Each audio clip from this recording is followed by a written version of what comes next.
Hey everyone, welcome to episode 3 of the 2D Film Club podcast. I'm Cody and I'm joined by co host Nate.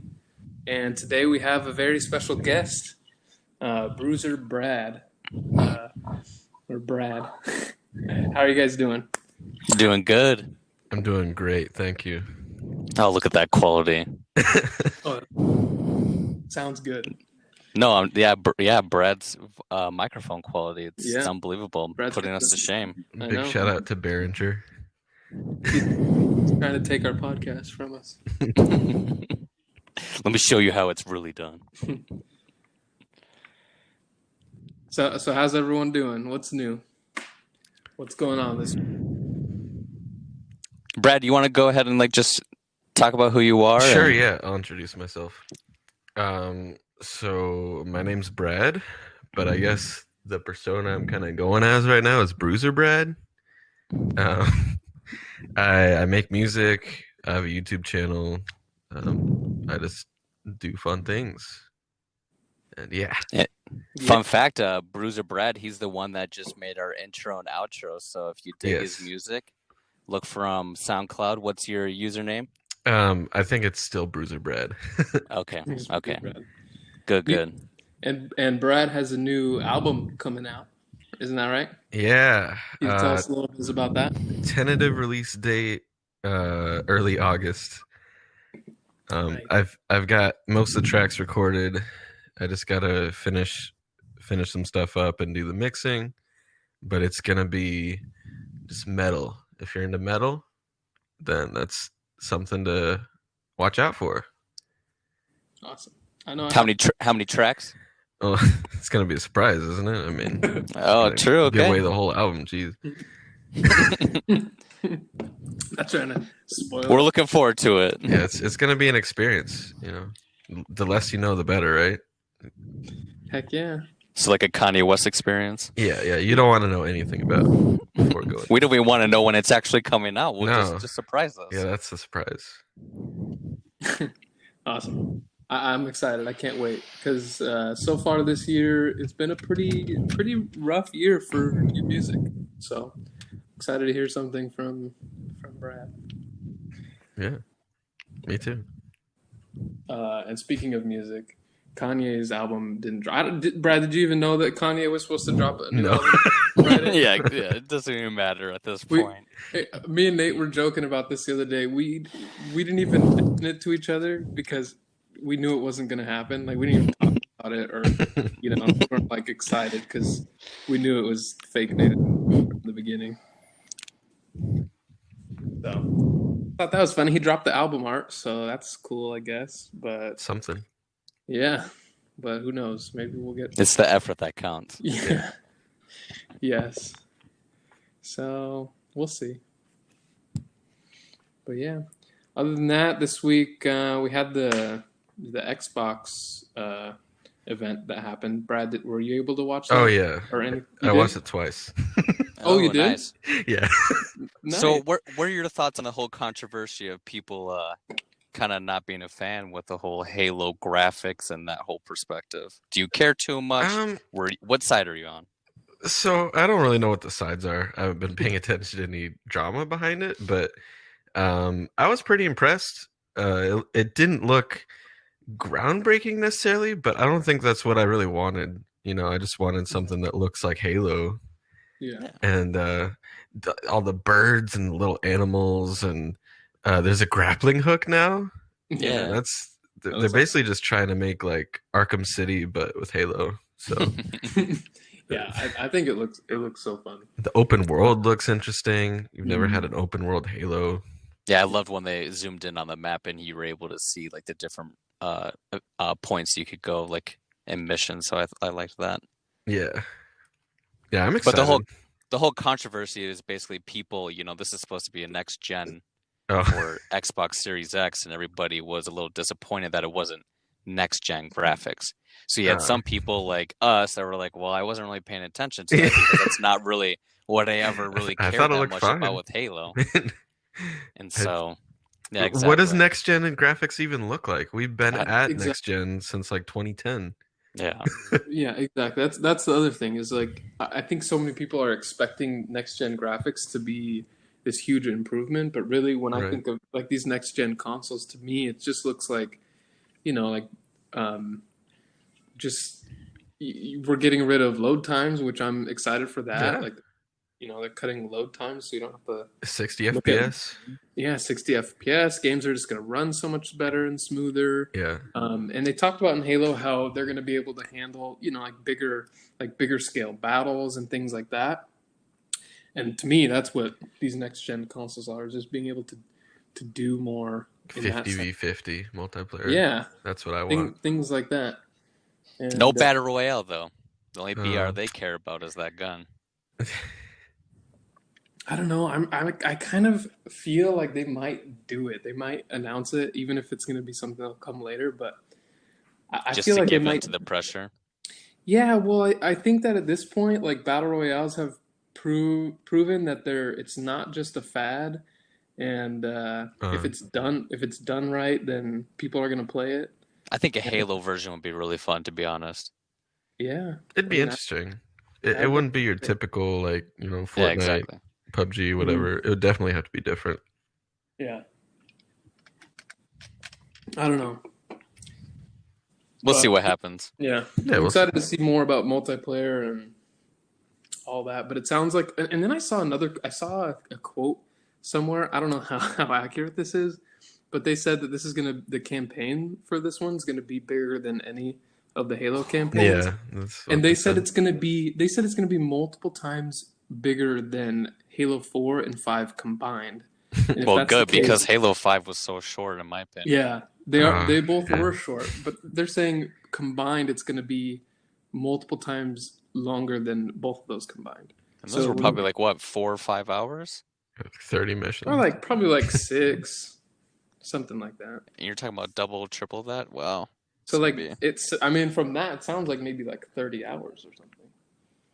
I think it If just that, goes with that whole open world perspective, so I yeah, think that's why it's going Yeah. to be fun. yeah, I think there'll be more to do. Oh So Like a yeah, you Red look Dead at like Redemption. a linear shooter versus like Crackdown. You're putting way more time into Crackdown, mhm. Yeah. so that's probably what the gameplay is going to come from. Yeah, yeah, I'm excited. Though, was there anything else from the like? What else got you excited? I mean, Nothing overall really. with the whole Xbox, Yeah. nothing. I mean, there's a lot of either sequels, whatever wasn't a sequel or a remake, like the new IPs, they just didn't interest me at all. There's a Destiny lot 2 of looked like fun. drama. Yeah, but I mean, we knew about it. Like, Yeah. Yeah, yeah, it's not like it's no surprise. right, right. Yeah, I want going in. I wanted. There's a couple things that I knew. I knew we were going to see Halo, and I knew that they were going to do some sort of tease for Fable. And I Yeah, got those things. I love the tease that they did for Fable. I can't wait for that. I'm sure it's going to be great. But I wanted like something like a big surprise. new And IP. yeah, and I think the only one, the one that looks kind of promising is that game, Avowed from Obsidian. Yeah. That like fantasy one. Yeah, that does look interesting. It looks like it could be good. I mean, obviously, it was just a short tease because they're Right. looks like they're just starting to work on that. But it looks like that could be a cool game. But I mean, other than that, like that was kind of it. Right. But No Gears 6. Whatever. yeah, Oh, there's Forza though. Forza did look interesting, but yeah, Forza Motorsport. it's a sequel Yeah. or reboot, whatever. mhm. Yeah. What do you think about that? Like how they just said Forza, like they dropped the number I and you have any, I think that's really the only way they could have done it. Like yeah, they'd get to 12 and it'd just be a joke at that point. yeah, It'd be yeah, like 2K11, NBA. Like I don't yeah. want that. I feel the same with Halo. Like I'm glad that this to me this new Halo doesn't look like it's just Halo Yeah, 6, even though it's supposed to take place after Halo 5 and right. whatever. But to me, it looks like it reminds me a lot of Halo 1. Yeah, I feel like they're like restarting in a Yeah, way. Yeah. I mean, I'm glad they didn't cut ties to the original story. Like, oh, this didn't happen, right. Yeah. but Yeah, it feels exactly. fresh. Yeah, it It does. feels like a good place where people can jump in if they haven't ever played really any of the Right. Halo games. you can jump in. It seems like that to me, and I'm It's like excited. Star for that. Wars. Yeah. Yeah, this one seems like Force Awakens to me. Like it's taking all the things that you love about the first one or the original, 3 games, and getting you excited for it, but also adding in new things like, with the grappling hook and all that to make it feel modern and fresh, and with the open world. So I'm hopeful. I think it's going to be good. Can't wait to play it, and it's going to be on Game Pass, so you can't really. Yeah. Yeah, it's gonna I be do really love nice. how everything is going to be on Game Pass. Mm-hmm. Yeah, I think that's the biggest thing is that they kind of set the stage for what this next generation is going to be for Xbox, and I think they're really just trying to sell it as a service. Right. You're going to be able to play on xCloud. You can play which is insane. all these games on Game Pass. You don't have to buy them. Some of these games that a lot of them, there's a lot of the ones that they showed that looked interesting, but I'm like, I probably wouldn't buy it. But if it's on Game Pass, Exactly. Why not? I might jump in and try it out, and maybe I'll love it. Like that one where you're like miniature like people and like with the ants and the bugs and stuff. That one looks fun. I pre-installed that. It's free. Why not? It looks like it could be fun. I'm excited to try it. The Ant Bully meets Fortnite. Yeah. Exactly. Yeah, I'm pretty pumped.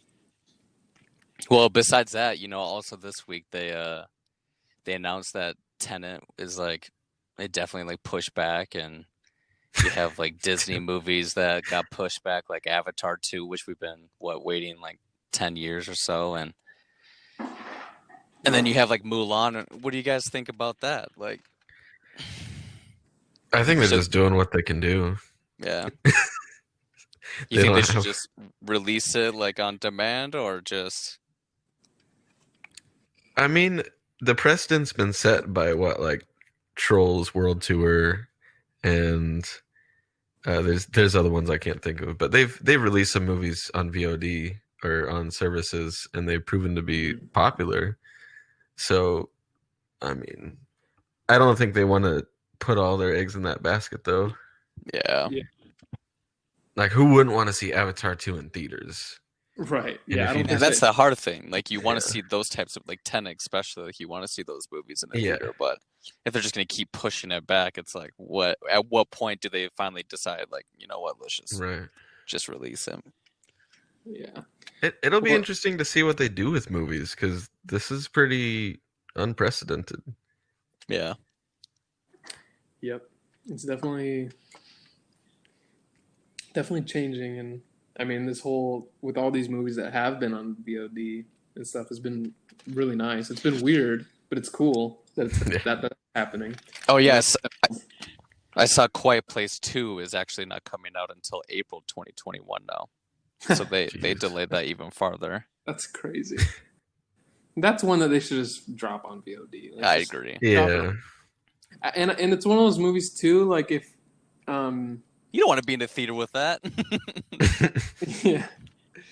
Yeah, well, I just think of like, okay, a movie like The New Mutants, for example, like we've known about that movie for how many years now? Like I feel 3 years? It's been so long. And I don't even know what the plan is with it anymore, but I saw some clip from this Comic-Con thing that they're doing or whatever. Like the at-home Comic-Con, I don't know, but they released some clip. And and at first I thought it sounded cool. Like a few years ago, I was like, oh, it seems like it could be cool. And now I just don't care at all. Like I don't even. I agree.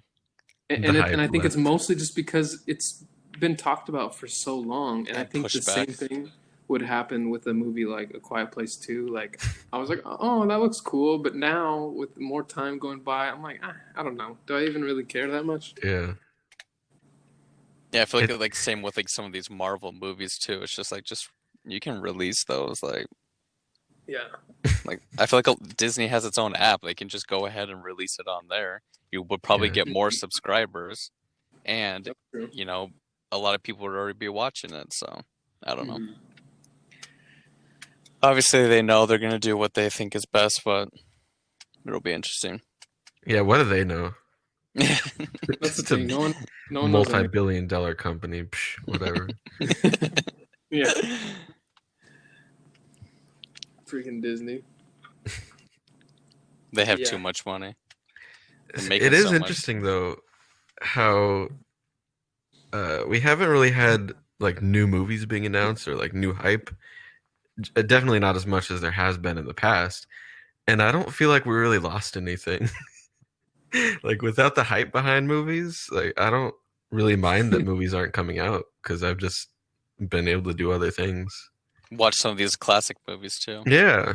Yeah, go Yeah. back and catch up on the billion movies I haven't seen. That's a good point. I've thought about that too. Like, because when movies were coming out constantly, like I would, I would go to the movie theaters quite often, like Yeah. seeing most of the, things that were worth watching at least or seemed worth watching, and it's kind of nice just being at home, or or the movies that they do release on VOD. You can just watch them at home, or like you said, Nate, like catch up on older movies. Because I've still been watching movies, but I've been catching up on a lot of movies that I've never seen.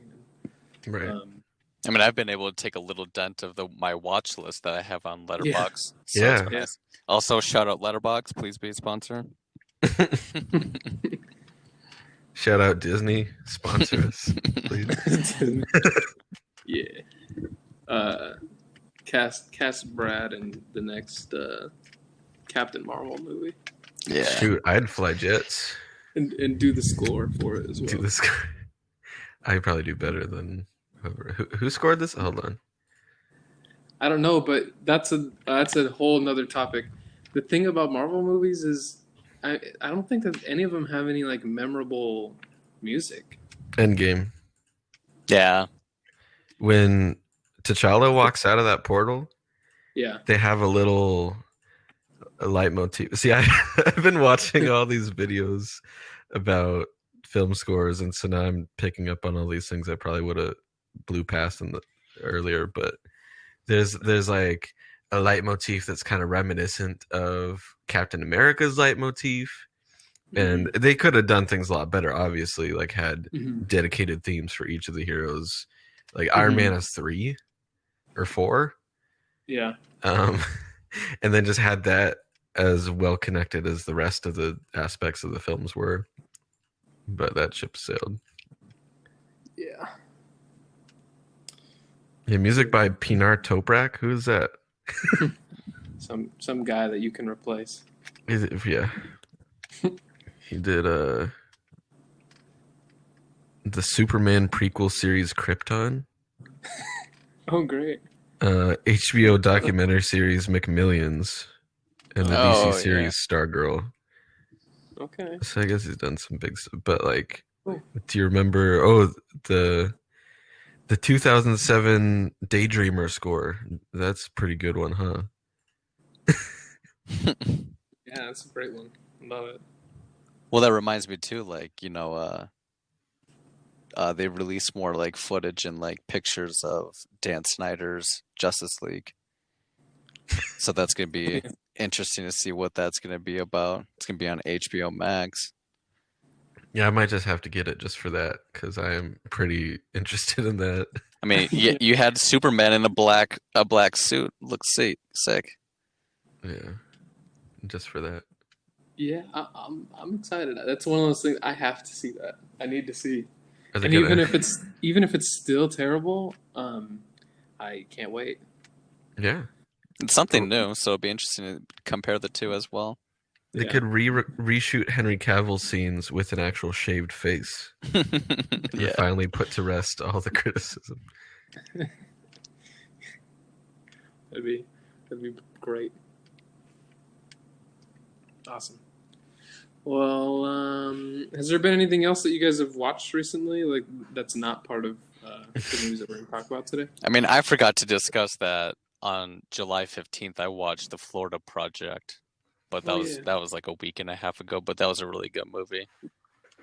Awesome. It just makes me really understand when that phrase "Florida man" comes about. Like now, I can totally imagine what Florida really is. Yeah, it's a pretty Florida movie. But William, he did such a good job with that movie. I think he was my favorite character in it. And the little kids were funny as well, but I really liked William's character as the landlord or whatever. Yeah, he was great. I love that little girl. The main little girl was so funny to me. It was just, and I didn't really know what the movie when I first watched it. I didn't really know what the movie. It was kind of the whole thing was a surprise to me, and it's kind of nice going into movies without really watching the trailers or knowing much about it. Yeah, That that's was another one. thing. Without the hype, you don't get spoiled as much as you would have. Yeah, it's true. You're not seeing that much about it. Yeah. Yeah, and then trailers nowadays are so terrible. They show all like, Key details. key parts of the movie. Yeah. Yeah, you go and see the movie, and you're like, wow, in the trailer, they actually showed the end of the movie. Yeah.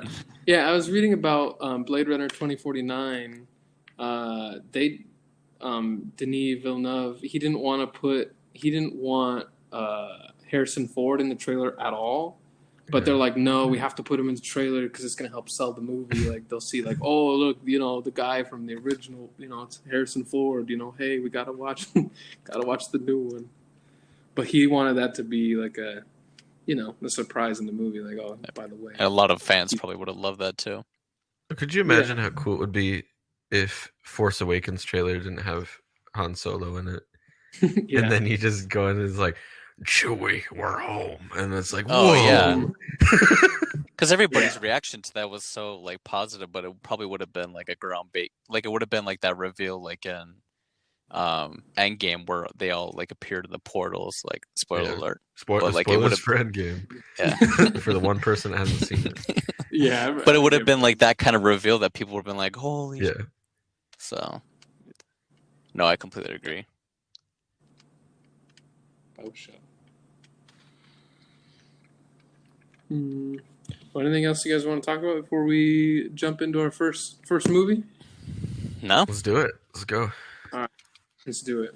Okay, so we watched some movies. We both recommended movies from director Paul Verhoeven,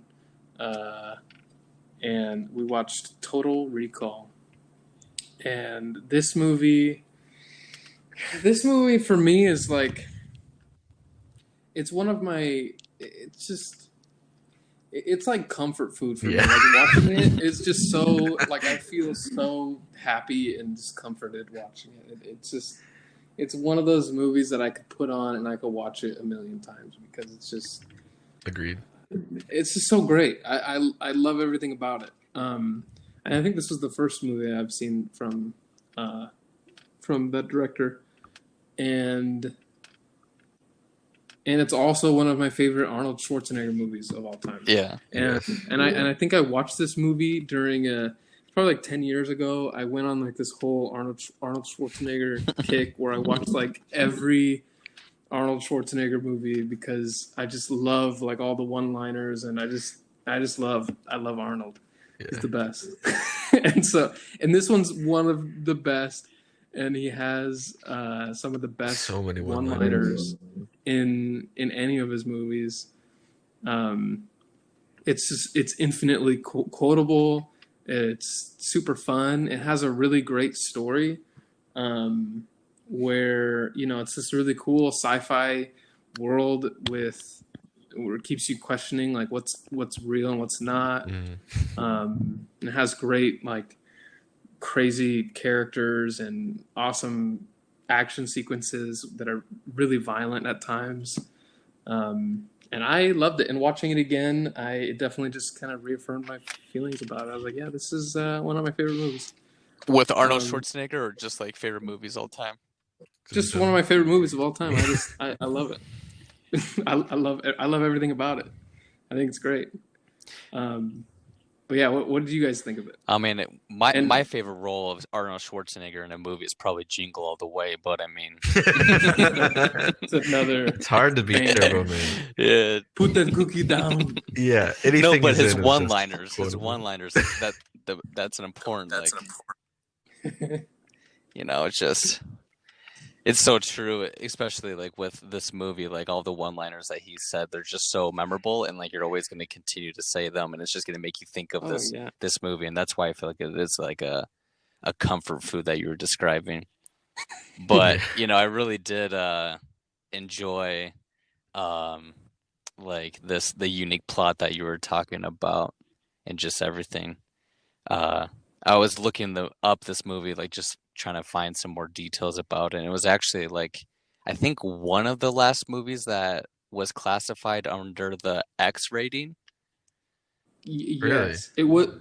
It was originally it was rated X, but they cut it and they cut out some of the violence. So they cut back on some of those scenes, and I wonder what was in there that made it rated X. But yeah, it was one of the last like movies to receive a rated X rating. Wow.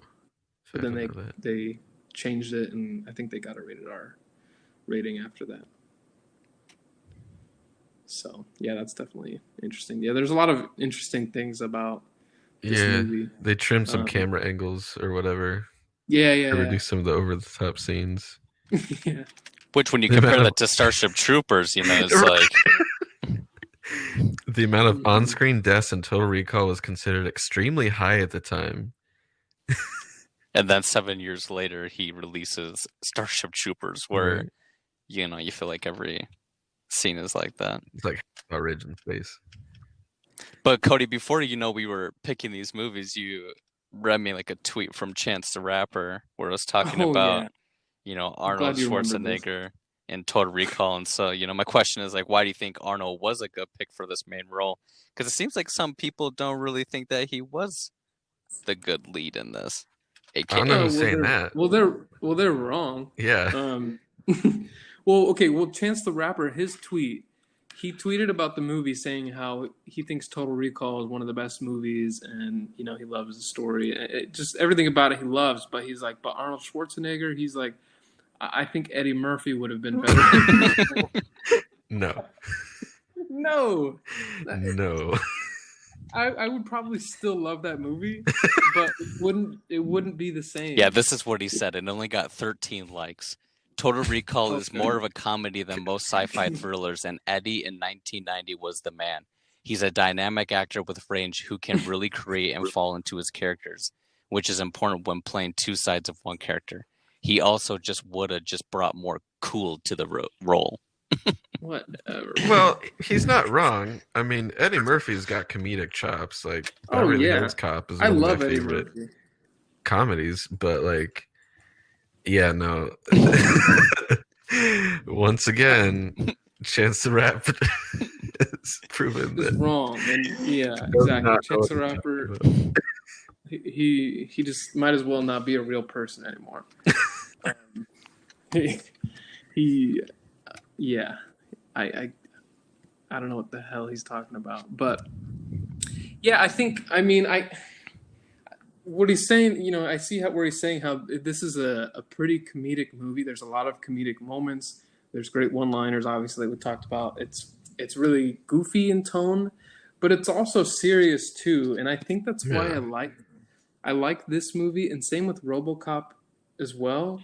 I like these movies so much because they ride on this line where it's goofy and it's dark and violent, but it's still it's serious in some aspects, and it like kind of walks this fine like tightrope where it never leans too far into the goofiness of it, where you don't care, like, okay, well, whatever, the story doesn't matter, it's like, this is just funny. Whereas I feel like what he's saying is he wanted it to just really be just a comedy, just completely goofy. And I think Arnold Schwarzenegger is perfect for this role because he is, he's an action hero. He's one of the greatest action stars ever, and he is goofy, but he's also very serious and intimidating. And I feel like his performance is perfect and a huge part in why I love it so much. Like, you could believe him going up against 50 dudes and still winning. Yeah. But at the same time, he's like such a caricature of himself that he can pull off those goofy moments flawlessly. And his one-liner delivery, you can't beat it. See you at the party. See you at the party, Richter. Like, what Eddie Murphy one-liners are popping into your head right now? What have you been feeding this thing? Blondes. consider that a divorce. Yeah. No, it's just perfect. Now, Yeah. Cody, when you talk about like goofy, like, are you just talking about like the scenes, or like are you talking about like how it was maybe done with like the like I'm not gonna say like animation, but like the way that people like die, or just... I'm talking about all of it. I think that Everything. like the violence is it's very over the top. Yes. Where it's still like it's intense, but then there's sometimes where you see something like, wow, what the like. And watching these movies, same with Starship Troopers and watching Robocop again. Like I every time I'm like, wow, yeah, he really went for it, and I can see why this probably was rated X originally, and I would like to see what else the original that we have seen. But with Arnold Schwarzenegger, the dialogue. I mean, the scene when he's going to Mars, and remember when he's in that old fat lady thing? That whole 2 weeks sequence was amazing. Get ready for a surprise. Yes, I love that so much. Yeah, who else would have done that? It's just such an out there scene. Yeah, I love how they filmed that scene too, because you see the main like evil guy or whatever, like the henchman that's like kind of turning back, right? And you're like, oh, he totally knows, and like they just how they played that scene, it was just really it's just like entertaining. His face is freaking out. And the way he's like trying to move his lips to answer the question, like and I love all the effects in the movie, like the practical effects, and oh yeah. I mean, the scene with when they're on Mars and like the eyes are poking out and stuff like that. I love all of that stuff. I'm here for it. I love it. It's so good. And watching all these movies again, like I kept thinking, I'm like, man, no one else makes movies like Paul Verhoeven. I think that's why I enjoyed like this movie and Starship Troopers so much, is just because of how he did it. Yeah. Yeah. He's like the undisputed best body horror director of all time. Yeah. Without even unintentional best body horror director. Mm-hmm. Which, speaking of body horror directors, apparently you might have seen this, but David Cronenberg was originally supposed to direct this. It feels like he left a fingerprint on it, maybe. But yeah, and I think he did. I think he did have some involvement. The mutants and Quado and. Yes, he create. Yeah, Quado is from David Cronenberg. He created that. So there's definitely some things that David Cronenberg had an effect on, and with the script and everything. But that's why he left. I think is because he was having like some issues with the writers, where they just weren't really on the same page. Which it was, which the film's based on, the Philip K. Dick short story. We Can Remember It For You Wholesale, which I've never read. I don't think I've ever read any Philip K. Dick. Yeah, me too. He does so many good works, like Blade Runner, based on one of his stories. All the best like sci-fi movies, basically, they'll always say like based on the Philip K. Dick short story. I'm like, man, I should probably read these because this guy's a good writer. Apparently, he's got his hands in everything. Yeah. So I thought that was interesting. And the writers, Dan O'Bannon, worked on Alien, I believe. And Ronald, what's his name? Ronald Shusett, is that how you say it? They were the writers of Alien, another one of the Ronald great sci-fi movies. How do you pronounce that? I don't know. Shusett. There's no guide. Yeah, it's okay. It's okay. But don't worry, we've been mispronouncing stuff each week so far. We got to keep it going. It's a learning process. Be consistently inconsistent. We're not good at reading words too good.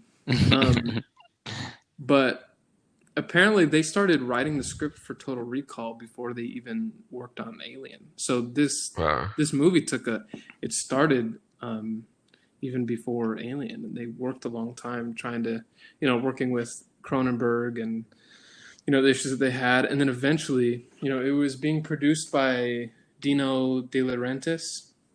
And, he produced the Dune movie that David Lynch did, and after that failed, he kind of was like, discouraged about with Kind of gave up. Total Recall. It sounds he's kind of whatever about it. And then I guess Arnold Schwarzenegger is the one who he was filming he was filming Raw Deal at the time, and he knew about the movie, and he came to De Laurentiis and he told him like, hey, like I want to be in this movie, and so he basically kind of got the movie rolling again, and then he said that he loved RoboCop so much, and he loved the work that Paul Verhoeven has done, and so he wanted Paul Verhoeven to direct it, and so it was really Schwarzenegger who kind of got this thing.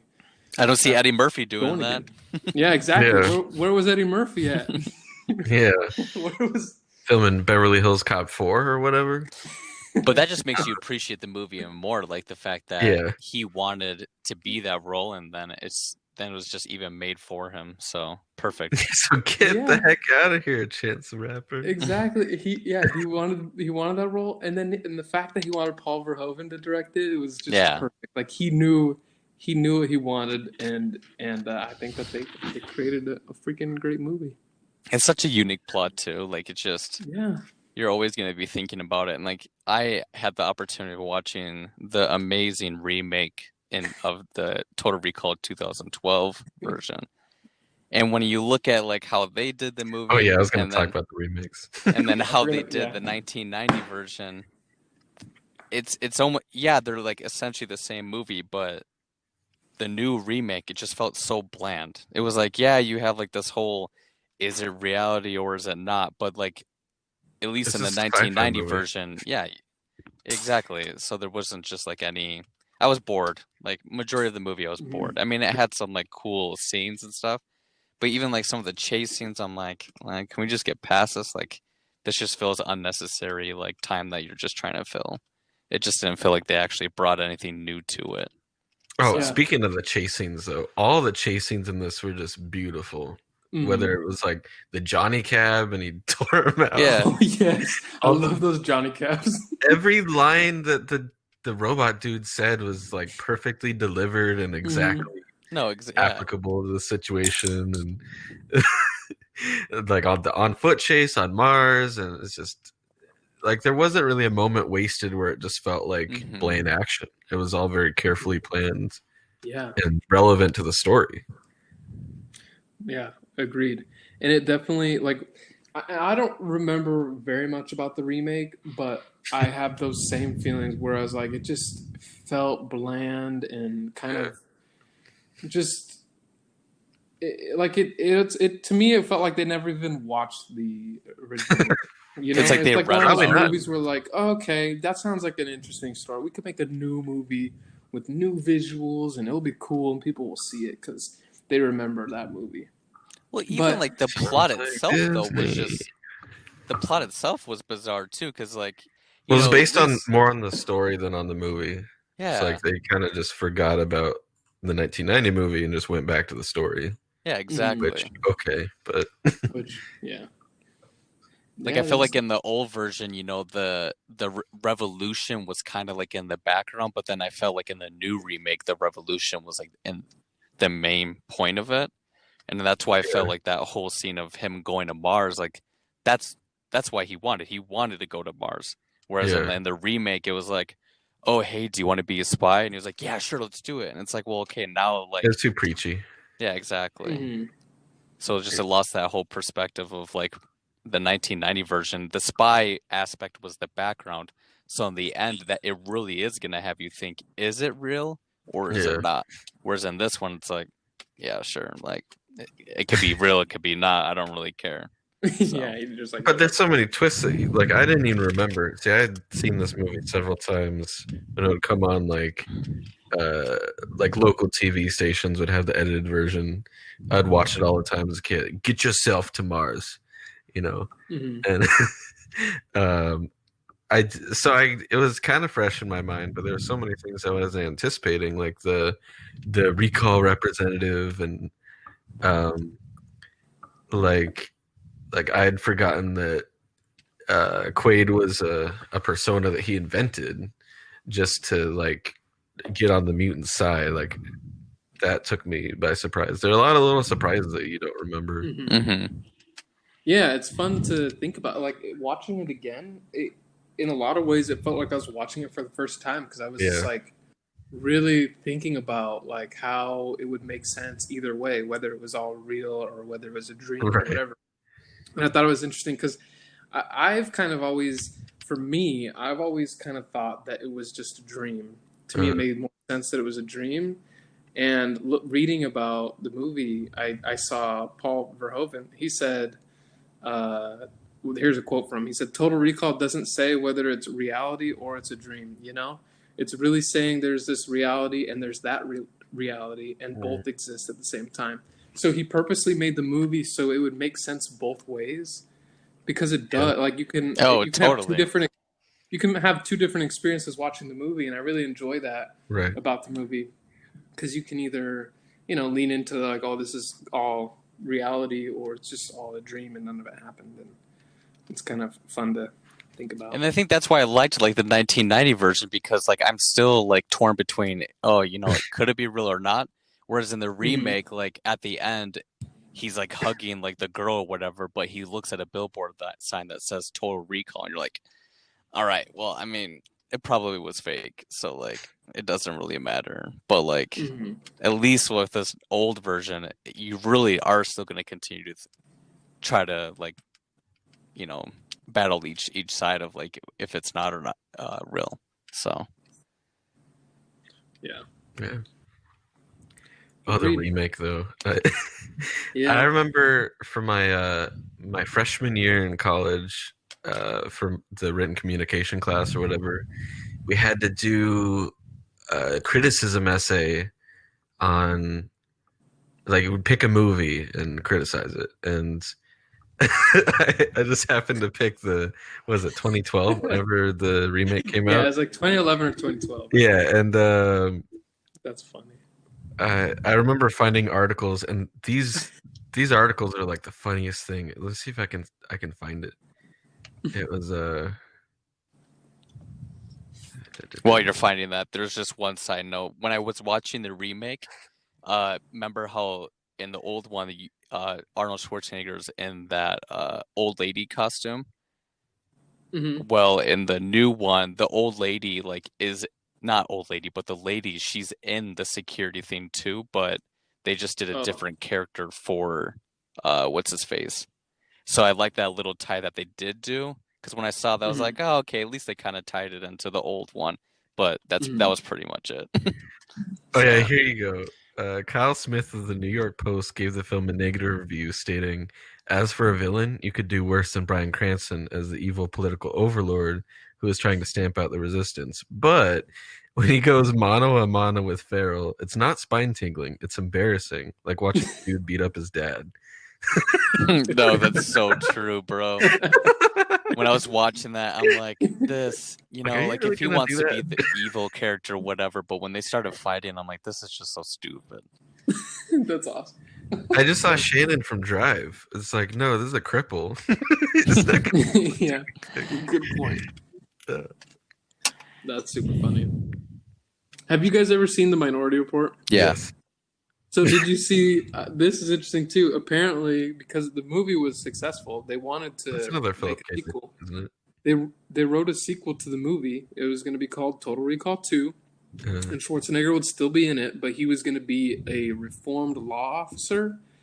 And the sequel was going to be based off a different Philip K. Dick's short story, The Minority Report. So it was going to be basically, it's going to be a Minority Report, but a Total Recall sequel, and that would have been interesting. But that obviously never happened. I'm glad we got the Tom Cruise one, though. I actually do love that movie. Yeah, it's a good movie. And also the sequel, when I don't think Colin Farrell's in that too. Oh yeah, he is. That's true. Yeah, I'm glad there's no sequel to Total Recall. Yeah. Yeah, exactly. Leave the classics alone. And it's fun. It's funny looking at like the different ratings when you're talking about reviews, Brad. The 1990 IMDb gave it a 7.5 out of 10, 81% Rotten Tomatoes, and then Letterboxd is a 3.7. But then when you go to like the 2012 Total Recall, it's like a 31% splat on Rotten Tomatoes, and then Letterboxd is like a 2.5. So Yeah.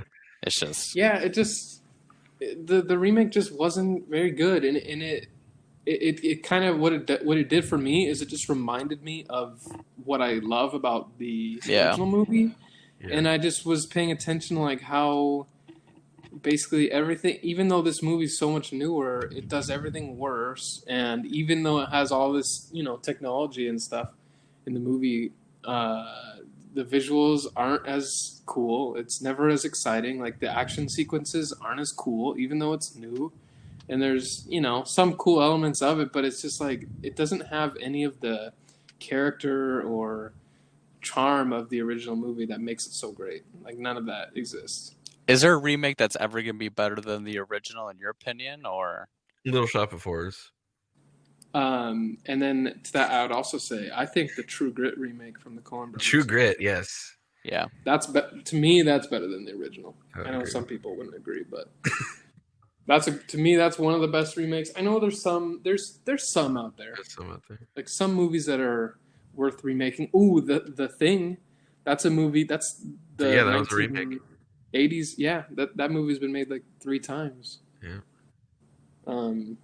There's a whole video out there on Good Bad Flicks, I think, that was like, it just gives a list of all these good remakes that are like, oh, you love this classic movie, right? Well, did you know it's a remake? Mm-hmm. So they're out there for sure. But then again, those were made at the time of the original movies that they're remaking now. So yeah. What does that tell you? Yeah. It's interesting how we continue to do remakes of movies. Mm. So, well, Disney has found that they could just remake all their movies, and they took a cue from Total Recall. It like set the stage for Disney's business model for the next decade. Yeah, they've realized they could just print money by remaking movies. Because it's like they don't put that much work into it or that much thought or effort. It's like, okay, we already have like the story. Okay, cool. Let's just get someone to direct this piece of shit, and the people are gonna go see it. Let's just get this piece of shit out there. It's Lion King or it's Lion King. Everybody loves Lion King. Just do it. Yeah.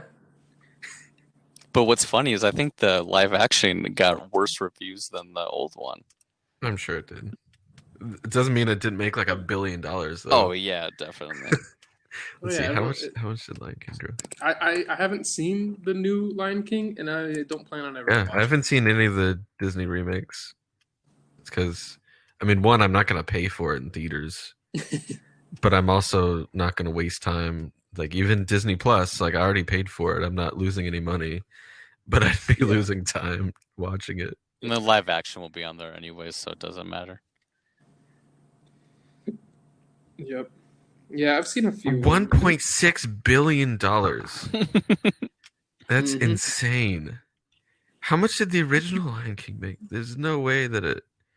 I don't know. Film with the same name.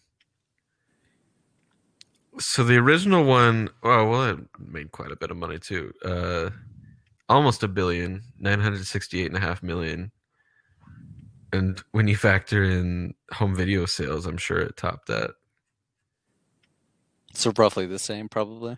Probably. But still, there's no way. Like, you look at the two films, they're not even close. No. But speaking of remakes and Paul Verhoeven, what did you guys think of the Robocop remake? Well, let's do like a quick... Yeah. Well, first, everyone... Like, we'll wrap up our discussion on Total Recall. Unless you have anything else to say about Total Recall.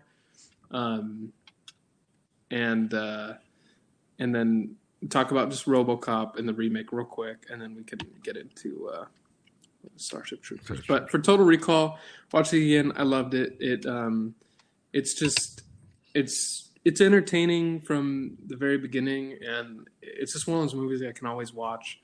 It's unique and very original, and just so quotable. And I'd give it a 4.5 out of 5 stars because I love it so much. There you go.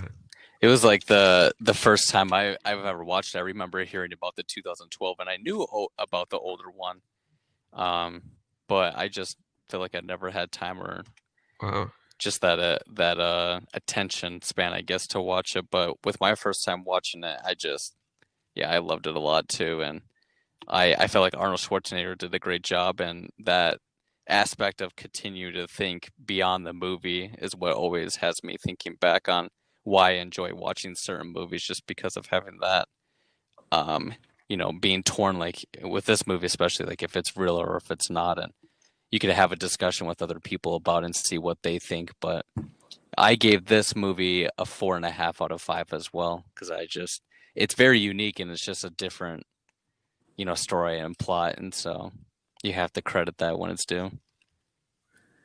See, I haven't reviewed it yet on Letterboxd, but I'd probably give it a 5. Yeah. I can't think of anything wrong with this movie. I'm just like trying to think about, like I was never bored. Mm-hmm. I mean, like I said, growing up, I'd always watch it. I'm kind of jealous of you, Nate, because you get to see it unfold for the first time, like as an adult. Because there are just things I always knew of from seeing it as a kid. Like I always knew who Quado was. Like, what did you think when you first saw the Quado come out of this dude's belly? Like, oh, that's who he is. It's one of those things where the time, like back like in 1990, like watching from this time, it's like, oh well, that's what they did like in that time frame or whatever. So whatever, but still, like in that aspect of how they did the design and the makeup or whatever for the costumes, I still like appreciated it for what they did during that time. I mean, was it weird? Amazing. But yeah, like it caught me off guard a little bit, but it was still enjoyable and funny. I love it. Like, and I miss seeing effects like that. Everything is just CG now, and I love, like, there's movies from the 80s and like this movie 1990 have these amazing like practical effects. Like The Thing is all practical effects and it's amazing. And they made a new movie and it was all CG, or I think that they did use like a mixture, like they used some. They probably had like machinery that was real or something like that. But the CG just ruined it. I was like, oh, basically everything I loved about the original one, or not the original, but the good one. It just it's not the same without it. It just looks dumb with the CG. But I love Quado. But that reminds me, what in the remake, what did they do with Quado? Because I don't remember. I don't even remember. I gotta look up the plot for the remake. They Quado did in the remake? No. So in the remake, the girl that because there's always that girl that's in his dreams and stuff. Yeah. Well, Jessica Biel. But it just goes with how there wasn't like any flavor added to the remake, because in the older one, he had to talk to Quado because he needed to get the information from his brain to find out, and that's how he found out what the bad thing was going to be. Yeah, there's no Quado. But like in this one, there is no Quado. Literally, all it is the girl's dad is like the revolution leader, and so then you're like, oh, okay, well, that's like the spoiler is that your girl's dad is like the leader of it. Like I don't give a shit. Like yeah, they don't have that, so that's what you definitely missed that, because that was weak. Yeah. Okay, if we made let's say we got, all three of us got to direct a new Total Recall, and let's say the only way we were able to make it is because Chance the Rapper's funding it, and but we have to cast Eddie Murphy in the role. But then we get to choose who we get to cast as Quado. Who would cast? Danny DeVito? Probably Danny DeVito strapped to like a papoose of some bigger dude. Like take like Brock Lesnar as the dude, and then have either Danny DeVito or Kevin Hart's a good one too. I just put Kevin Hart's face on someone's stomach. Just have somebody wear like a green patch on their belly. Just attach him to the Rock or something like that. Yes. I was thinking about that earlier. That's exactly what I was thinking. It's like The Rock with Kevin Hart sticking out of him. Just put I him think like in a that'd be a little good like movie. baby carrier or something like that, like on the front, but just like plastered around. So Yeah, Kevin's cover it face with prosthetics to make it look like it's part of his stomach. But have him actually be in a papoose. We're gonna get an email from like Lionsgate or something after this. we love your idea. heard We already contacted Eddie Murphy. Let's get this going. We heard from The Rock. He's on board. Oh man, I bet they do it. My gosh. Awesome. Well, I'm glad that you all love Total Recall because Oh, yeah. it's amazing. It's so and good. I just went on Letterboxd and I changed our rating to 5 stars. You know what, Brad? I was scared to do it. I was a coward, and then I heard you give your 5, and I was like, you know what? You're right. Let me go. Because I can't deny it. It's perfect. Love it. Yeah, it's awesome-tacular. Yeah. So if you haven't seen it, go watch it right now. It's on Netflix. Yeah, it's on Netflix. That's where I watched it, actually. Yeah, it's really nice to have these movies on, especially our next movie, which is Wait. Starship. Oh, wait, we'll talk about RoboCop first. Wait, real quick. Oh, yeah. Go ahead. We don't have to talk about it too long because I know we've all seen it, Yeah. But you guys probably haven't watched it in a while. I I didn't just read actually watched it again today, Oh. and it's another. It's amazing. I just love it, and I don't want to talk too much about it, but another great movie. A lot of the same things I love about Total Recall is what I love about RoboCop. It's one of the greatest action movies of the '80s, and then again they made a remake, and I think I kind of like this one. I like the remake. You do? Yeah, Tell me why you like it. I've actually seen it more times than the original. Just That's- because, oh jeez. Well, like it came out when I was on my mission, so it was one of those ones like, oh, I got to see this one, and then like my parents wanted to watch it, and then like my brother wanted to watch it, and it was just one of those movies I just watched a bunch of times in a row. And yeah, I like how there's a little bit more development of his story. I mean, in the first one, like he doesn't remember anything, right? Like he's just kind of figuring out his past.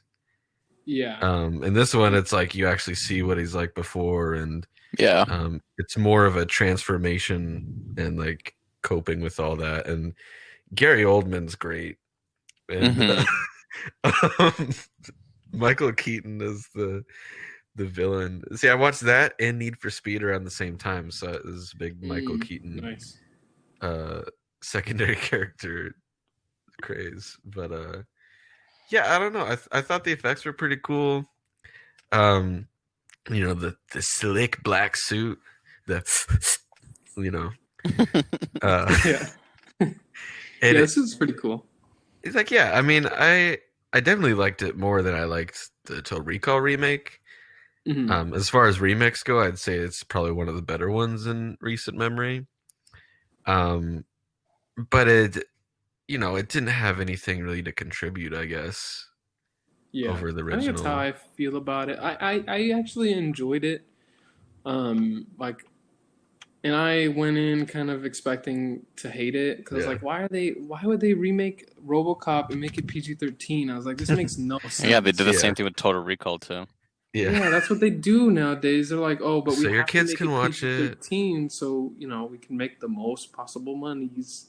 But it doesn't work that way because everyone's like, well, wait, this is gonna be dumb.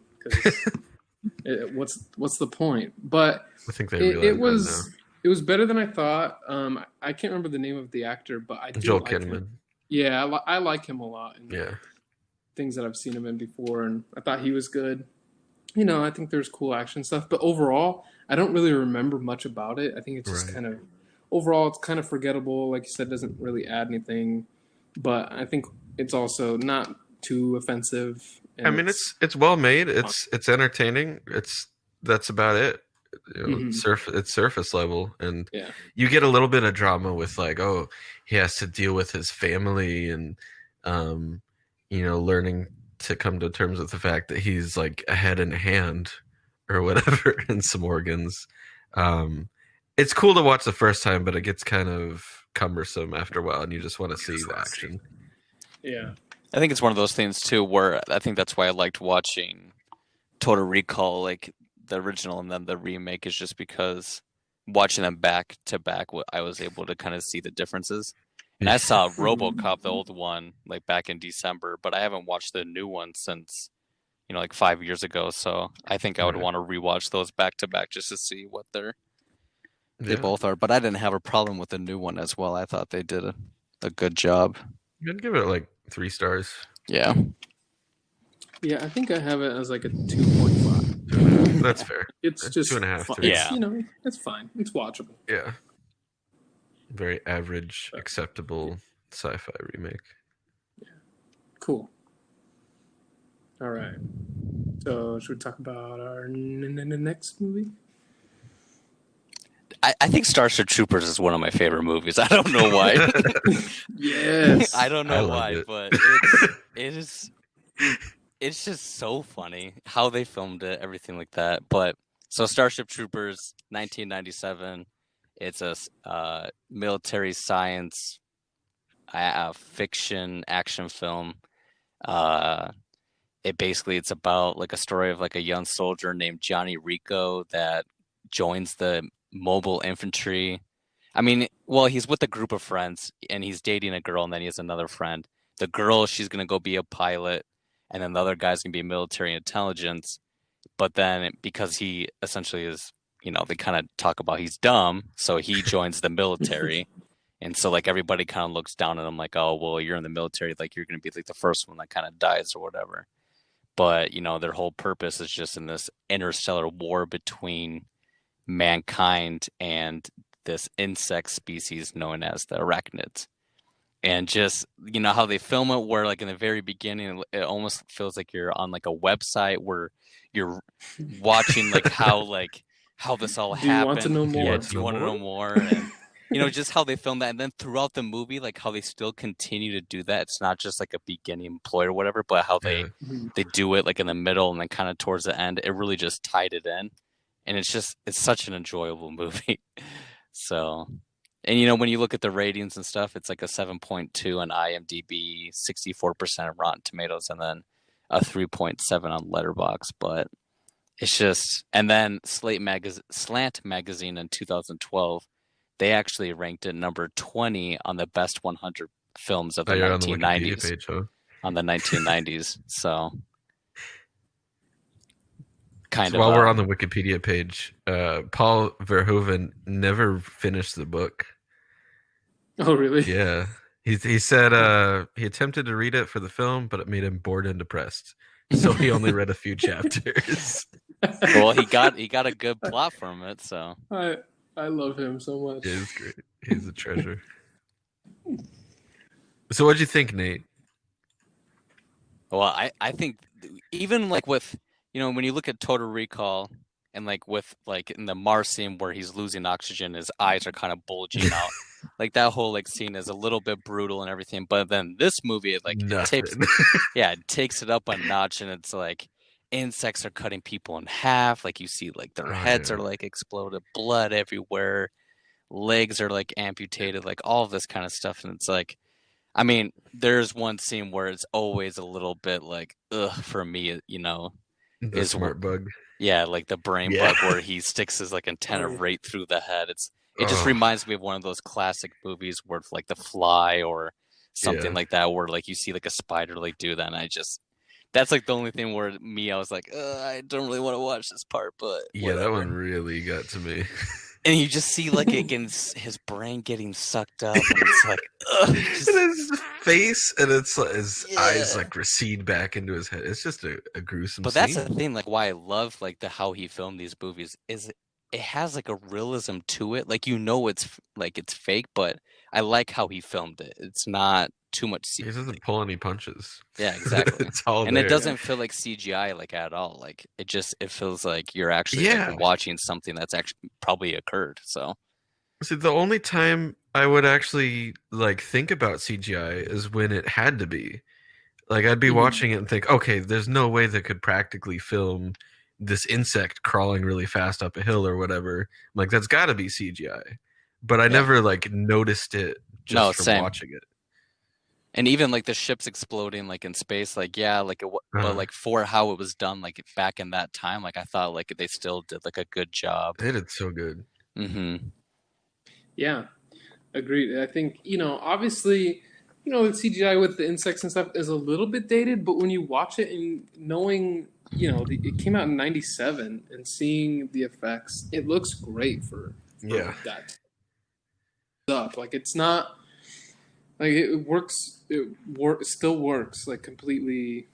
It just works. Well, and it makes sense why it almost won like best visual effects for an Academy Award. Yeah, So just a few years after Jurassic Park, which was like one of the first blockbusters to use CGI. mm-hmm.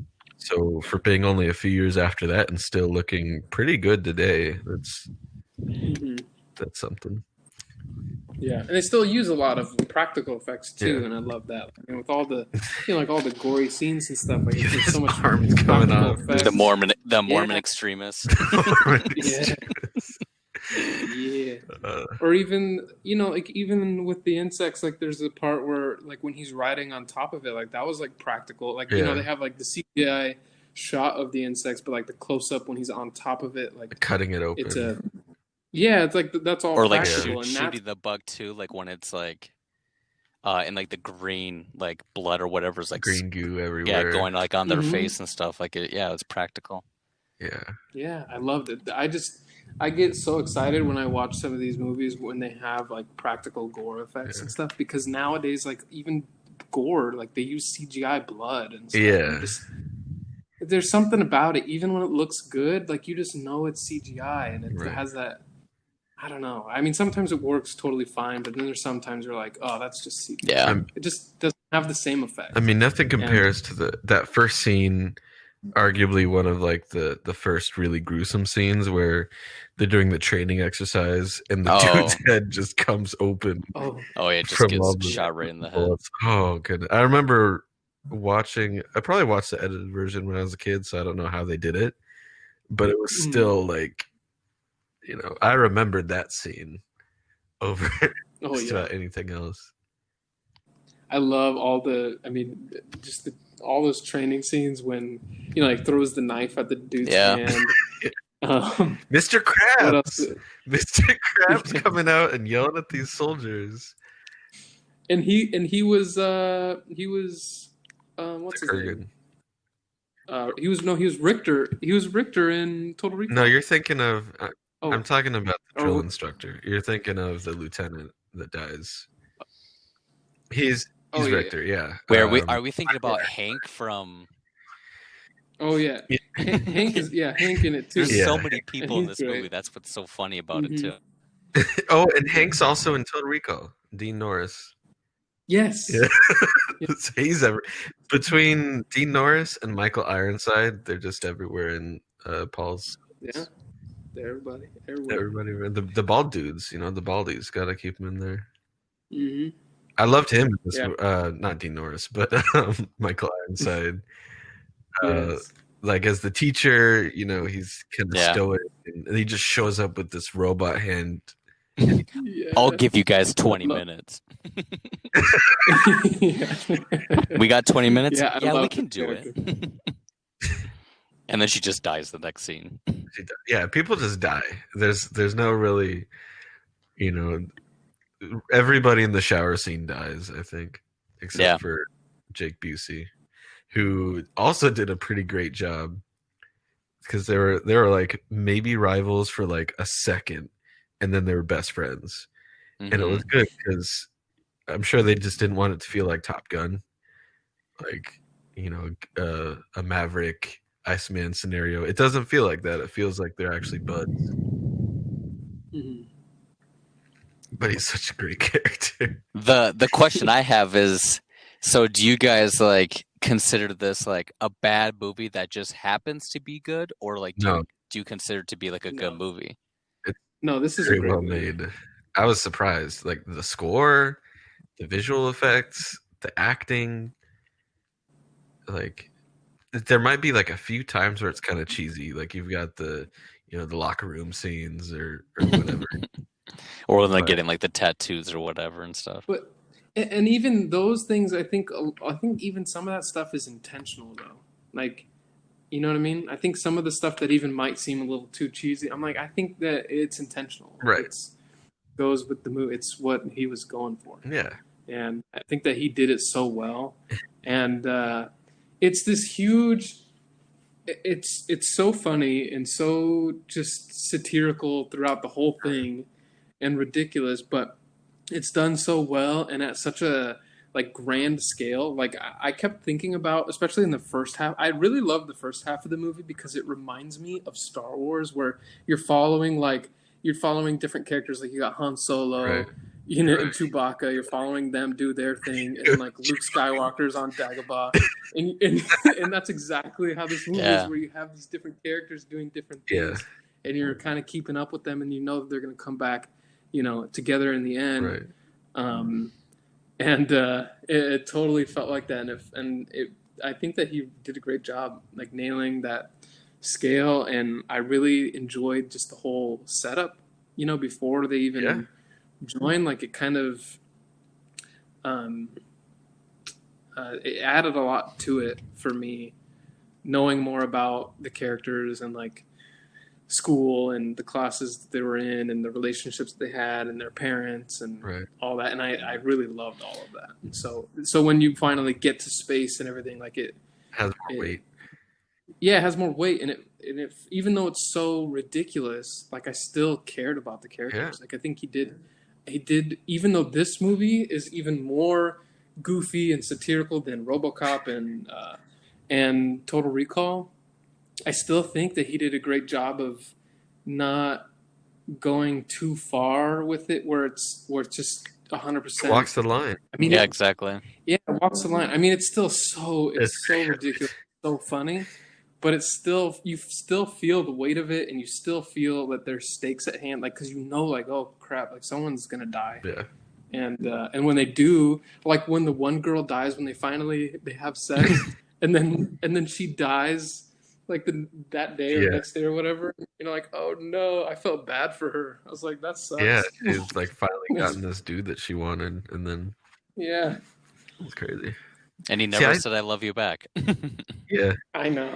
I thought it was interesting how it's like almost got a message behind it. It comes really close to being like, no, like maybe the bugs are just scared and like they're just trying to defend their home or whatever. And then it just is like, oh, kill all the bugs. Yeah. Good bug's a dead bug. And it doesn't try to preach to you. It just kind of leaves it in there. And when Neil Patrick Harris, who he's a blessing too, I love him in this movie. When he's like, it's afraid. You almost expect it to be like, oh, maybe we're going a little too far, but everyone's like, yeah, it's afraid. So I love that, how it's like, you know, it doesn't try to, you know, really shove a message down your throat. It's just like, this is the war, this is what's happening, and, you know, is it too much? You decide. I think like what I like when I was watching it, and I remember I saw like a brief, like when I was like looking up the movie, I saw like a brief article about it, but I didn't like really read about it. But when I was watching it, like you could just see like a lot of like ideals that kind of went with that whole Nazism. Like I don't know if like you caught that with like the uniforms and how they talked about like citizenship and how you know, they like the whole aspect of like all the soldiers going down on the planet, and then they suffer a ton of like, you know, what's it called? Tragedies, like all the people that died and everything. And then they're like, hey, we need like that next like scene. They're like, hey, we need you to join the military to help us defeat the bugs. And we're like having like a massive force like go and attack these people. And it just really had that like aspect of probably why a lot of people enjoy this movie, because it had something that they maybe were familiar with like world wars or something. Yeah, exactly. I'm doing my part. Yeah, exactly. But even when Neil Patrick Harris, when he shows up, like just like his outfit that he's wearing, like it just I did notice it's like it's very fascist looking. Yeah, exactly. Yeah. Oh yeah. So it's just kind of interesting to see from that perspective, like because when I was like watching this like as a kid, like in high school and stuff, I didn't really pay attention to that. I was just like, wow, this Right. movie's just kind of ridiculous. But like now watching it, like seeing, more like in depth what the movie's about, like I enjoyed it a lot more. So, and I remember watching this movie like all the time, and I remember telling my friends, "Hey, have you guys seen Starship Troopers?" And they're like, "What are you talking about?" I'm like, "You guys haven't seen Starship Troopers?" And I remember I watched them with my friends, and they're like, "Wow, this movie was like really good." I'm like, "Guess what? There's like other movies too." But I don't think I've ever watched like the sequels. Have you guys? No. No, I didn't even know there were any until I read about it. And Rico only comes back in what, the third one? Yeah. The How second one many? came out in There's 2004. 5 of them. One of Yeah. them was made 3 years ago. Oh, it's that's why. There's a Yeah, couple. it reminds me of like the Tremors sequels Yeah, or like the Wrong Turn sequels. How there's just like a straight to DVD or sequel like Highlander. every 2 years. Yeah, it's like, wait, why are there 50 movies of So this this? is what they did with the 80s, Yeah. 90s action movies. Just make a bunch of Mm-hmm. cheap direct to video. They have the same producer though. At least the second one did. Hmm. Let's see. I don't think Casper was in any other big movies after that, though. No, he was in 3. Starship Troopers 3 Marauder. And he looks like way too old to be in this movie. And it Uh, also looks like a Fast and Furious movie. He was in Starship Troopers Traitor of Mars that came out in 2017. Oh, did he do the voice? Yeah, he was the voice. And he was the Oh, executive and it's got producer. Dizzy too. That's cool. Wow, maybe I should watch that then. But I think this one's like more of like a cartoon one. Yeah, Yeah, it's a sequel to Invasion, which came out in 2012. and it's the 5th installment. But it looks like it's before. If they made a remake, would you guys be excited about it, or would you guys kind of be like, no, kind of leave this alone, like don't? I don't think it needs one. No. It's been remade in the form of like Halo and like Warhammer has some references. There's a ton of things it's influenced. Like the Marines and Halo are like a combination of aliens and Yeah, there's troopers. a lot of inspiration from Aliens. But you'd be pretty silly if you said that that the mobile infantry didn't have some kind of influence on it. Oh yeah, I mean even just like their rifles and everything. Yeah, I just feel like it just looks so yeah. that's what they are. Yeah, they look exactly like that, basically. So that's cool. It's such a good movie, though. That's good. Yeah, I mean a remake. I could be excited about it only if if the right people are making it Right. with the right intentions if and Polly Boy comes out and decides to remake, is he still alive? Right? Yeah. yeah, I think 82. so.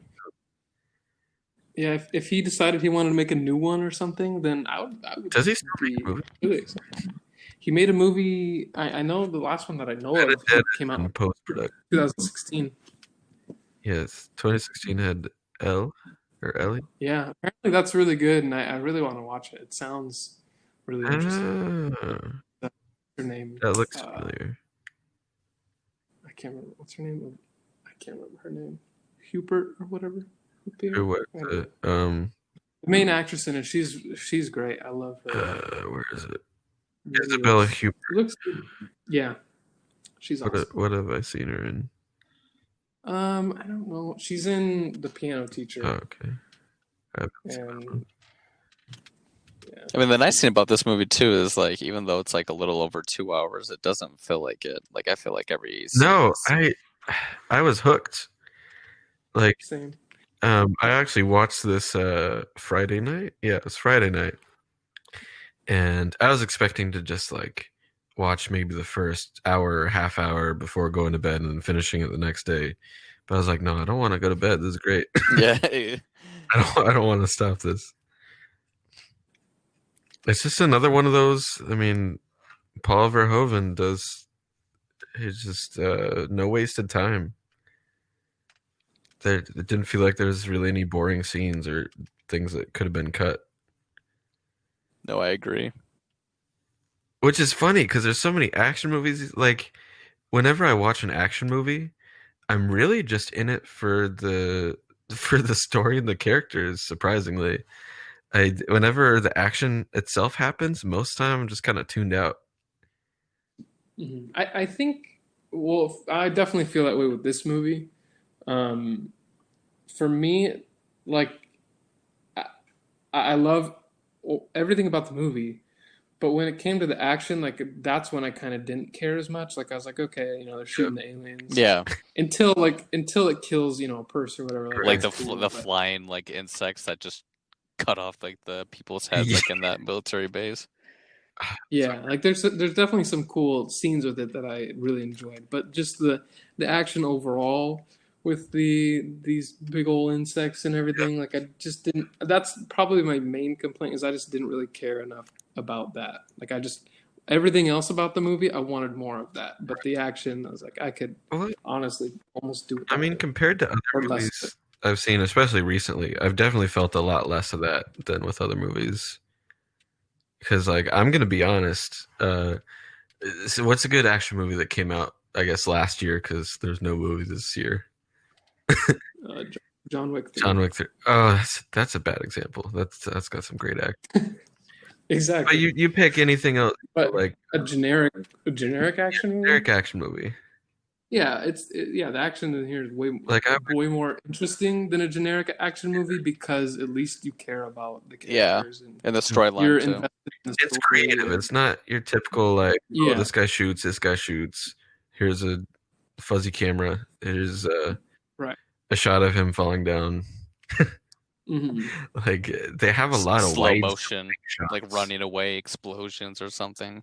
Yeah, Yeah, you yeah, don't have a lot that. of wide lenses and just like big panoramic views of the battle, and I love those where they're just like all the troopers are just running up to the hole, and all the bugs are coming hmm out. Then they come to meet each other, and it's like kind of this slow panning shot.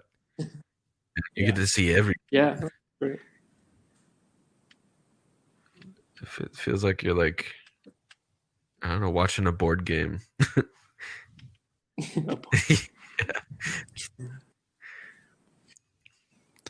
It almost feels like a movie you're watching like with it, like it's like a propaganda movie that they made I want to itself go. to.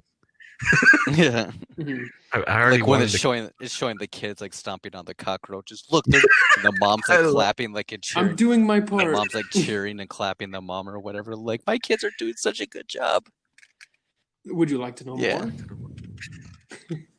But there's a lot of Yeah. like good one-liners I feel like in this movie too that Yeah, not as much as like Arnold Schwarzenegger, but like there's definitely like some like parts where. yeah. But yeah, I really enjoyed it. Definitely. Very, very entertaining. And again, just like with Total Recall, there's really not many other movies like this. Like if someone's like, "Hey, hey Brad, I really loved that movie Starship Troopers. Like, if I really like that movie, do you have any other movies you'd recommend that are kind of like that?" That's about it. I can't really think of anything else like Yeah. it. The first thing that comes to mind though is I'd probably say watch Full Metal Jacket. Yeah, that's true.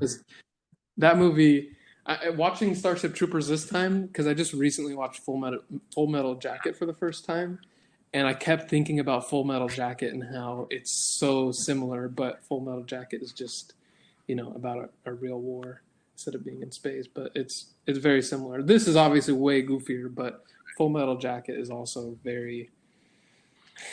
a lot like it in a lot of ways. And still, it's really funny too. Mm-hmm. The gunny. Yeah. I think even like when they like censored like the cows or like animals dying, but then like they were blood splatters. But then they were like okay, like showing like the like Mormon extremists like dying or whatever. Like that's why like I feel like they kind of tied it into like this like fascist like world or whatever, just because they're like, hey, these guys dissented from us, but just this could be you kind of thing. Sensor bars over the cows and just like the rest of the screen. bad. Yeah, exactly. Oh, man. Yeah, doesn't hold any punches. Well, what would you guys rate it then? It's a mix between like a 3.5 and a 4. A 4 seems a little generous because it is kind of goofy, but it's so well made though. I think personal bias would probably push it up to a 4 because I Nice. love it. I'm doing my part. I'm doing my part. I'm doing my part too.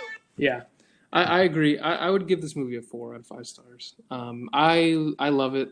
I think it's very entertaining, and it's well done, and it is really goofy, but in a way that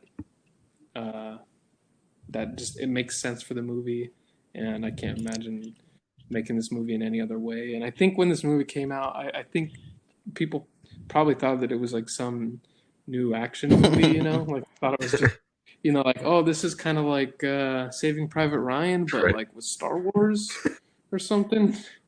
But it's not that. I mean, it kind of is, but it's not the point of the movie. And but that's why I love it. I love the humor and the storyline of the characters, and I enjoyed it. So yeah, I'd give it 4 stars. It's not perfect, but I loved it. I wasn't really bored. I think there's some point during the middle where I kind of was a little less invested, but then I don't remember what it was that happened that pulled me back in. But I did. Doesn't last very I got long. pulled back in. Yeah, it was like for a little bit, and then I got pulled right back in, and I loved it. So definitely would watch it again. This is like my 4th time seeing it, and I feel like this is like a type of movie that I could watch like every once in a while, just because it's so enjoyable. So I gave it a 4.5 out of 5. Ooh, nice. It's like my 4th time seeing, like I said, and I always enjoy it. It's just the comedy aspect of it, but the seriousness as well. It's enjoyable.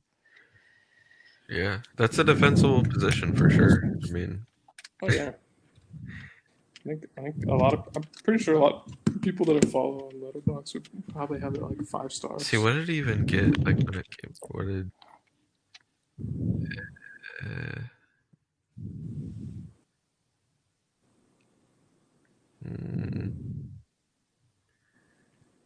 Let's see, 64% on Rotten Tomatoes. Yeah, and I could see how there'd be. This is one of those movies where Yeah, you either love it or being pretty split. Like I could see a lot of people hating it. Like, oh, this is stupid. Like this isn't Star Wars, or yeah, this isn't what I thought it was going to be. Yeah, and I'm sure with some people the absurd nature of it and the humor just probably doesn't connect with everyone. But if you like that sort of thing, you definitely need to check it out. And I think it's definitely worth watching. Yeah, it definitely ranges from like a 3-star to the peak is like 4 stars. yeah. So it's nice to see. Yeah, But I don't think anybody can deny like the technical prowess of the film. Like, it doesn't look fake, or it doesn't look like it should be direct to video. You know what I mean? Mm-hmm. Mm-hmm. It definitely looks like a big theatrical movie, and yeah, it's very well done. Oh yeah. Yeah, I don't know what the budget was for it. I think it was like $100 million, and it made like 120. Yeah. Nice. Okay. But the reviews weren't so good for it. Like a lot of it's funny because they had like one review from someone in like Deseret News that just said that it was just Deseret News. Yeah, exactly. And for those that don't know, Deseret News is just like a Utah like Mormon published. I think that they just didn't like them Mormon. Oh, they didn't. They probably didn't like them Mormon extremists. Like they didn't. Oh like yeah, their Jeff Weiss shout-out. of the Desert News called it a nonstop splatterfest, so devoid of taste and logic that it makes even the most brainless summer blockbuster. Since when do they review movies? exactly. It's probably because they saw someone like That's mention hilarious. like Mormonism, and they're like, "We gotta attack them." We gotta, yeah. That's so That's funny. I did not know that. awesome. Well, I definitely love Paul Verhoeven movies, and these are the only. Well, yeah, these are the only movies up until now. Those are the only movies that I've seen from him, and I've been looking at all his other movies, and I'm like, I need to watch, L, like we were talking about. I want to watch that movie. I watched Basic Instinct for the first time this week. I'm sure I saw it Have you? at some point. You think you've seen it, or do you remember it? Or I don't really remember. I just remember it's like isn't it? It's a. People kept talking about it when there's that one Tyler Perry movie that came out. But it's like, it's like Basic Instinct, but not good. Oh, okay. I can imagine. Okay, I think I know what movie. Yeah. So I know the gist of it, but like it's basically just like this sexy thriller movie with a murder mystery kind of thing, and it's great. It has Michael Douglas. That's all I know. And Sharon Stone, and I love them both in this movie. And it's in this movie too. Like it has, it's so different than these other movies that we just talked about, but it still does the same thing where it gets goofy, but it's serious. Like it's this, you're trying to find out about who the killer is and everything, right. But there's these moments that are so silly, and it's very sexual, and just it gets weird at times, but it's very engaging, and I enjoyed it a lot, actually. Yeah. And what was the name of it again? Basic Instinct? Yeah, Basic Instinct, 1992. Yep. And if you watch it, Nate, I recommend if you haven't seen it, watch it, and then watch the Netflix documentary "Don't F with Cats." Oh yeah. Did you ever watch that? I started it, but I never finished it. I never got to watch it. Nate, okay, what I want you to do is watch Basic Instinct and then watch that documentary. Okay, I will. And I think that you'll enjoy it. You'll have a great experience. It's great. And that's another reason why I wanted to watch that movie, because I've never seen it, and watching that documentary, it's referenced in a way. I'm not going to spoil it, but they do talk about that movie in this documentary. Okay. And okay. Yeah. It's worth checking out. The movie's great. Where's the movie? It's on Showtime. Okay. Yeah, so you can watch it on Showtime if you have Showtime. And then I also started watching Showgirls on Showtime. Or no, it's on HBO. I've always heard so many things about this movie, and I didn't finish it yet, but I'm like halfway through, and I'm excited to finish watching it. But I can already understand. Like if you open up on Letterboxd, it's one of these movies where it's completely like evenly split between 1 star and 5 stars. Like everything is, it's almost level. I mean, like it kind of jumps in between 2. Like the highest points are like 2, 3, 4, 5, or whatever, something like that. But it's one of these movies where it's either it's so bad it's good, or like you don't know if Paul Verhoeven was, I don't know if he was going for that or if he was trying to make like this serious movie, but either way, so far it's really enjoyable, and it's really strange. And it was also rated NC-17, and it had a pretty big budget for a NC-17 movie. And apparently it was mostly a failure because of its rating, and people hated it, and it's known as, one of the best, like, worst movies by most people. But I was reading something about it where it had a really successful, like, home video launch, because I think people would actually they went to the stores to buy it as basically like, I think it was like thrown into like the porn section, like at VHS stores or something, and like that's why it did so well, like on VHS. So it's a really weird, it's just a weird movie, and yeah, it's interesting. So that sounds like it's probably not for another movie. It's not for everyone, but if it sounds like something you're interested in, it's fun. Yeah, there's 2 people I follow on Letterboxd, and for Showgirls, one gave it 0.5 star, and the other one gave it 1.5. Yeah, my people that I follow have like 1 star, 0.5 star, and then there's like 5 people that give it 5 stars. Oh wow! Yeah, people love it and people hate it. So those are normally like my favorite movies. Like that's how you know it's gonna be amazing. That's so true. If there's equal amount of hate and love for a movie, Clifford. I'm here for it. But yeah, cool. Well, do you have any other things you guys wanted to mention or about the movies? Or No, anything? I think we discussed Pretty our detailed. 2 movie picks and our next week's picks. I chose The Godfather. Ooh. Yes.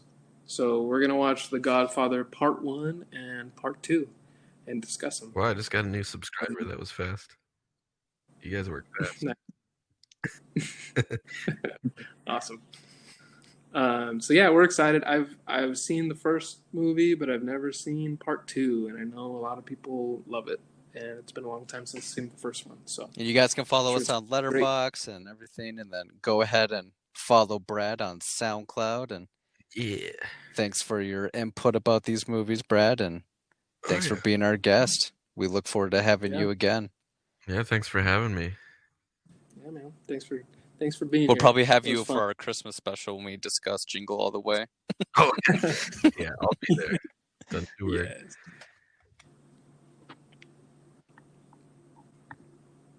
Well, that's it for this episode. Everybody, have a great week, and we'll see you next week. Bye. Bye. If you haven't heard about Anchor, it's the easiest way to make a podcast. Let me explain. It's free. There's creation tools that allow you to record and edit your podcast right from your phone or computer. And you can make money from your podcast with no minimum listenership. Anchor will also distribute your podcast for you so it can be heard on Spotify, Apple Podcast, and many more. Download the free Anchor app or go to anchor.fm to get started.